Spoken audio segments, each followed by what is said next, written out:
a little bit of a weird sweat. Bin's looking for something. They know he's there, though, and they're putting down some serious damage to get the Maokai ultimate out of Xiao Hao. They go forward, but he only catches him out. Nobody gets stunned, and he doesn't catch out Betty either. Bin is dead. Now it's onto Yagao and onto Elk. It's very separated from BLG. They just didn't really put themselves in the right position, and AL pounce and get themselves the kills. Oshin, now with AL picking up this win with this composition, a second game in a row, I'm pretty sure they can just end with a 2v5 for the side of BLG. This Zeri just can't really survive the amount of damage that AL still has in them. But this we'll find out. AL team composition, maybe it is just the better team comp. Maybe. Here we go. We're going to go forward here. They're going to get themselves the final chapter into the GA. So already the Zeri has died once. The Yuumi will die, and the Zeri will die again. So they tried their best. They did take down the Maokai, but these death timers are just too long. We're going to game 3, Kitty. AL had themselves the compositions. They felt that it was the better of the two, and they are proving now. With 2 games, the Lucianami has been proven supreme. You know what, Oshin, you said that it's looking like an ARAM, but I'm pretty sure we saw an ARAM for 40 minutes of this game too, because we just saw constant fighting, but no one was dying, and that was getting really concerning. But of course, with that game-winning, game-turning play in the mid lane, where they were able to get so many kills onto the Jace and Lucian, they were just able to snowball, and of course, sneaking in that Baron later on into the game just helped them in so many scenarios. I think in that last team fight specifically, Bin got a bit impatient, although he landed a really nasty 4-man ultimate. Everyone on the side of BLG disengaged and they left. So Gnar ulted in, turned back into mini Gnar, and just died instantly, where the communication definitely back towards, especially with the meta the way it is, back towards the setup as Leave jumps himself over the wall. He wants a 1v1 with Ruler. Yeah, they wanted to try and go for this one here. He's been trying to get this 1v1 against Ruler. He wants it to flash away, but I don't think you have the damage. He has a heal, but Ruler cannot survive, and Leave says 1v1 me bro in bot lane. But now we got a top lane. Yeah, there's a little bit more around this. Rift Herald, they're going to jump straight down on the JJ, who's just not tanky whatsoever. Fofo just about gets away from the gravity well and keeps himself nice and healthy, but Rift Herald should be going over to JDG. The Vi ultimate just locks down JJ, and he wasn't even able to flash away. But of course, the 1v1 in the ADC position, Leave comes out on top, and he was just... And for JDG, they need to be the ones to try and make this one back. There's going to be the Chaos Storm coming out, but with Fofo here, they're going to try and fully commit to this. The exhaust is good to stop any of the follow-up damage, and Kanavi just not in position right now. Fofo cleans up that kill. A really good roam from Mako, but I don't see why Kanavi had to burn the flash and ultimate for a lost fight. I think you could have just saved him, maybe potentially looked in that top lane to help out 369 a little bit. Good picks from EDG so far. They're 4-1, up around 2k gold.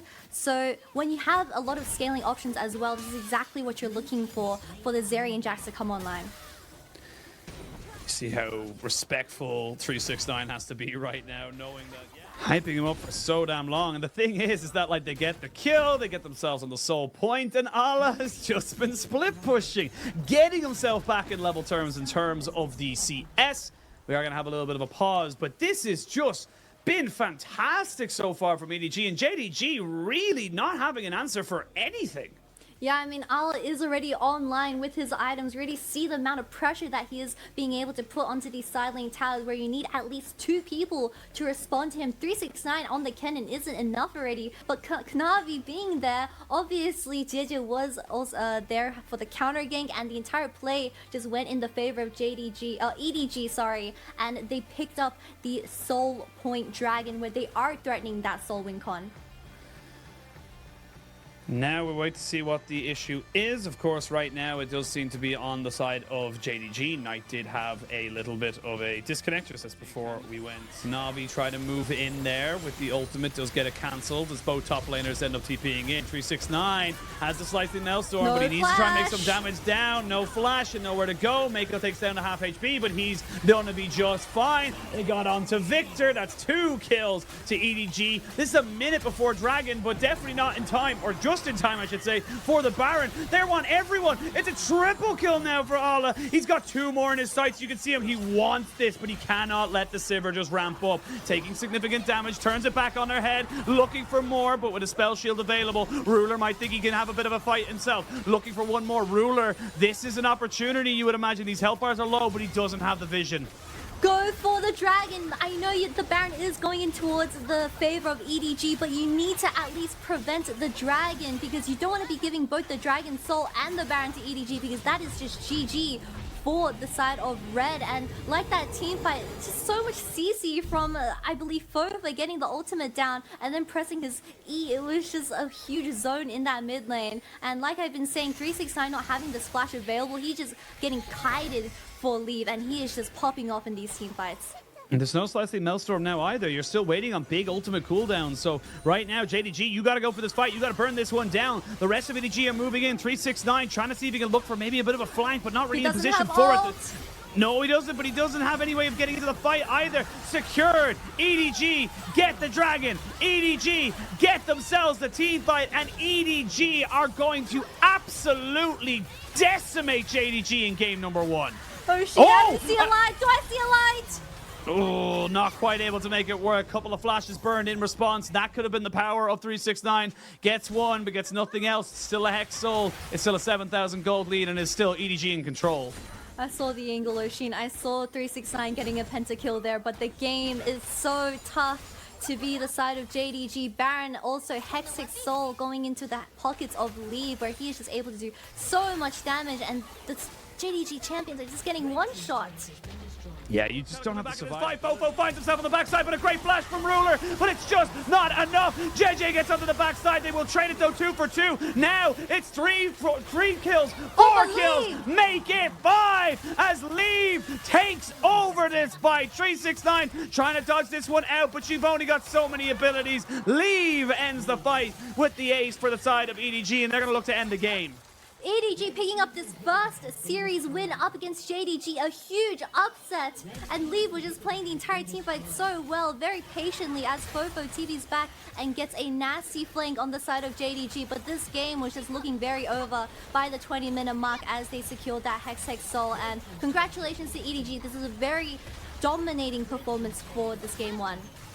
Absolutely, it is only game 1, but it did look all EDG all the time, and a lot to be left desired for the side of JDG. A lot to be thinking about going into the back there for their break, because I mean, I'm a call a spade a spade. It didn't look good enough. I feel like that was just such a strange sequence of game. I think Kanavi just fell behind and they just kept looking for stuff that just wasn't there. Knight really didn't find himself in a good position. JDG Kanavi is dead. Not able to get Knight out without him using his flash, and EDG strike first once again. But Kanavi just plays into the hands of EDG Fofo. He goes in for the kill, and that stun plays down by Fofo was just perfect. It was just zoning both Kanavi and Knight from continuing the play. And of course, Jieje coming in, expecting a counter gank out of the Wukong, and picks up first blood for Jieje. Once again, a very similar repeat of game 1. But we do see Sejuani trying to dodge the vision. However, this ward is really well placed from Fofo and does end up spotting Sejuani trying to get a kill onto this mid lane, and JJ waiting very patiently as Fofo is trying to bait Kanavi. Kanavi's probably going to have to try and flash away as well. Does get himself over the wall. That could have been embarrassing if he ended up face planting, but yeah.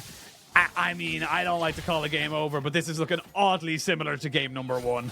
Jieje is just always there for these plays. He's just reading Kanavi like a book, and Ala obviously just having the ultimate available. 369 even flashing away isn't enough to get away from the grasp of EDG, where they burnt 2 flashes to follow up in this play. We can see 369 initiating the engage, but of course flashing away. Sejuani ult misses, which is huge, and this entire play just kind of flops onto the ground as you don't have enough damage to really finish anyone off anymore. But yeah, like I've been saying, Jieje, he has been taking over the map so well. Ala just spent all his spells trying to get this wave in. Knight, however, giving up the dragon and trying to get a pick onto Ala where he doesn't have that flash available. Doesn't have the flash, doesn't have the ultimate. Knight is skulking around the corner. Ala recognizes a little bit too late that he's probably going to be dying. Knight flashes, but he's not close enough. Oh my god! That was so well played by Ala, but Knight, you gotta do better than that. I don't know if that's Ala just getting away with crime or if Knight just flashed way too late to have that ultimate connect. Ala didn't have flash to respond, so you had the cannon ult and the flash and you weren't able to just finish off the little cannon in the side lane. EDG getting the second dragon into their pockets as well, where Knight makes it back, but it's way too late.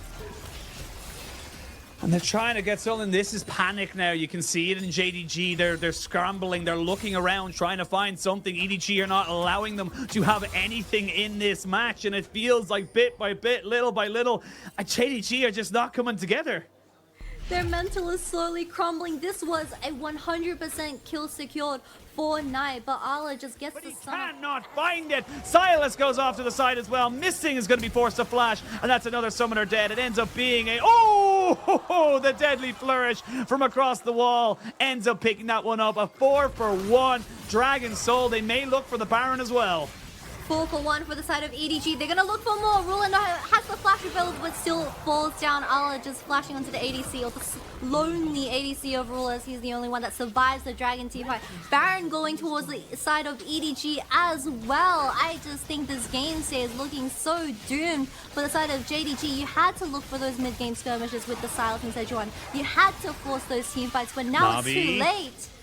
Kanavi, this is it. This is to make it up for game 1 and game number 2. He's going to go forward with the ultimate to try and maybe stop JJ from getting in. He gets into the pit, but he will not get out. He loses out the Baron, and you know what? You miss all the shots you don't take. He had to go for a steal. Yeah, he'll die, but you have to try something. I mean, in the end, Jin gets that Baron, so both junglers technically miss Smite. But of course, we see Silas TPing in pretty late, honestly. The Dragon is already pretty much done for the side of EDG, and Kanavi just hasn't been able to get these Smites off, and he dies instantly once again. Ruler just zoned out from the entire fight. Does get Mako, but have a look at the space that EDG was just able to create from Ruler, where he isn't able to do too much damage, and Fofo just getting rid of 369 in the team fight as well. And of course, very unlucky kill, I guess, for missing any flashes into the deadly passive of Jin. Well, deadly W. Yeah, the deadly W, yeah. And we'll say, you know what, to leave, he secured the Dragon, he then secured the Baron. Man's been more on top of it than the junglers, and now, speaking of being on top of it, they are on top of 369. Navi, it's like half committing, half not committing. I think he just needed to leave. Speaking of leave misses one of his shots, so he's not able to get the slow. But yeah, this game, this series looks dead and done. And Kitty, this is not a great look right now for JDG. Losing the Weibo, losing... on the cusp of losing, I should say. It's not dead and buried just yet, but to EDG, this is not the super team that we were anticipating to come in and dominate the LPL. And I gotta give props to everybody else coming into this. They're not letting the nameplates, you know, kind of get at them. They're just coming at this, playing their game and playing it much better. Yeah, especially for Leave, right up against Ruler, where he is one of the best ADCs going into this game. Of course, not the best series to have for an example, but Ruler, I mean, Leave playing so disciplined alongside Mako, where they weren't able to find the opportunities for JDG to sneak back into the game, which is what Knight was looking so desperately for in that mid to late game. But obviously, without those opportunities, you're just gonna completely get outscaled by Fofo and Ala on these champions. It's just so hard right now. They have got the Hull Breaker for 369 coming in second right now. So interesting to see his item prioritization. I mean, look, sometimes it happens. Sometimes you just got a thing in your head. I will say, Knight has got 3 items, is level 16. They need Knight to step up. It's now or never, in my opinion, as Ruler gets hit. No cleanse. No cleanse. They're trying to save him right now. He's going to get jumped on. He does get flash. And actually, the Chain of Corruption lands on the Fofo, interesting enough. But now Knight trying to go 1v1, and Knight does get a pop off. Okay, JDG, this is where you got to get this one going for yourself. One more hit would be good, but I think Leave knows he's not going to be able to land that shot. He's just going to throw it out after it. So, couple of kills there for JDG. They're not dead and buried just yet, but it's only a start. They need a lot more if they want to try and finish this one off and send us to a game 3. Dragon is going to be spawning in 1 minute, but of course you just got to have a couple more of those plays where 369 is just free scaling in this side lane with the Hull Breaker available. And I need to highlight this, that if you do get to a certain point in the game where 369 gets out of control, where Ala and Fofo can't try and make this one work. 369 needs to reset. Ruler might be in a lot of trouble if he's not careful. Here we go. They find their mark and they're dead. pity. No one else shall survive. You've got the enchanted crystal arrow for Knight, not the one you needed. 369 is a passenger in this fight. Knight needs to have a pop-off moment, but he won't be allowed it. Fofo shuts him down. Dragon Soul over to EDG, and the game is in their sights. The biggest upset going into today, and beautifully played by the side of Ala and JJ when we came to these team fights. A very beautiful flank as Ala TP down to that bottom lane and gets his hands onto Ruler and onto the carries of JDG where they weren't able to react, and of course the game goes into a 2-0 series in the favor of EDG. 2-0 was not the scoreline I was expecting here for EDG. Great flash there from Mako, I should say, missing, trying his best to clear out these minions. He will too, and this game's not over just yet. The Jack's getting pretty big. Chain of Corruption comes out, and Ala is dead. Two kills for Ruler. GX9 goes down, though. That Chaos Storm doing work. Fofo's very, very low. There is no Baron Wolf minions right now, so they only got themselves the Ocean Soul. They don't end the game just yet, but it is... Their base is in tatters. JDG are going to need about 3 or 4 miracle fights before they can even think about being considered back in this game. Ruler's out here saying, I got one more in me, and just gets a double kill as he responds and stops the game from ending. But look at this beautiful TP from Ala already in bottom lane and just dodges the vision perfectly where Ruler wasn't able to react, and he just gets melted alongside missing, and it was just a one fight for the side of EDG, also securing the Dragon Soul. And of course, this Baron is going to be taken for the side of EDG as well because they just have zero map control from the side of JDG. And it's going to be really tough to clean off against Baron minions when your wave is being threatened by that. All right, Kanavi has been spotted, so they know that he's up towards the top side of the Baron pit. Baron starting up there. They're going to get the TP coming in from Knight. He is the carry. He is the damage. A good Chain of Corruption could set him up. He has been spotted. They know he's up towards that top side. Baron, 3,000 HP. Here we go. 50-50. They're going for it. It's been secured by JJ. Now we can see him try and go for this fight. Knight goes golden, as does the cannon. He doesn't get much value out of that cannon ult at all. Kanavi wants to run away, but he's going to be going straight to the gray screen because he's not able to survive. There's going to be a little bit of an engage coming out here from the curtain call. Good damage onto Mako here from Ruler, but not able to make it work really. 369 is big, but he's just not going to be able to survive. The Deadly Flourish is good. He has no flash this time around. As I say that, he does get a little bit of an assist to hop himself out, but with the Baron in hand and the Silas and the Sejuani dead, it should just be a formality. Ala still has the ultimate available, so even if Ruler walks up and tries to challenge his Nexus, he is going to get popped. Oh no, JDG. You're a prophet. You're a prophet. He got popped right at the end. EDG 2-0 over at JDG. Fantastic win there for Edward Gaming. Really good stuff coming from the side of EDG, being 5-1 now bumping JDG down in the standings. And of course, I just need to highlight how well Yeji and Ala played these two games. I think they were definitely the highlights coming into this, where they just completely gapped the enemy team. And also, Leave and Mako playing the bot lane extremely well, being very respectful of the amount of ganks and the amount of pressure that Knight was going to put onto this bottom lane. And of course, not giving any chances over or making any mistakes, even as the newly promoted LDL player like Leave. Absolutely. And look, this is fantastic for EDG. EDG moved themselves up to 5-1. They're on +7, I believe, on their game score because it was a clean 2-0. Puts them equal at tied in first with Top Esports. And you couldn't write it any better. Guess who they're playing later on this weekend? EDG, Top Esports on Sunday for the battle for first. And I honestly don't really know who I've got my money on right now. Both these teams...